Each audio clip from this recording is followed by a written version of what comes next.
দেখতে থাকে ভিউজ এলো কি এলো না, এটা কিন্তু তারা করে না। তারা কি করে একটা ভিডিও আপলোড করার সাথে সাথে দেখতে চায় যে রেজাল্টটা কি আসছে। রেজাল্ট যদি খারাপ আসে সঙ্গে সঙ্গে সে সবকিছু চেঞ্জ করে ফেলে।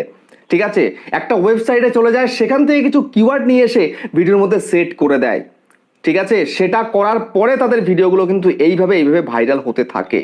তোমরা কিন্তু দেখতেই পাচ্ছ এত এত ভাইরাল এরা কিভাবে করছে। কিন্তু তুমি আমি কেন করতে পারছি না? তুমি আমি করতে পারছি না এই কারণে আমরা এদের মতো ভাবে কাজ করি না, আমরা জাস্ট টাইম পাস করি। এরা কিন্তু টাইম পাস করে না।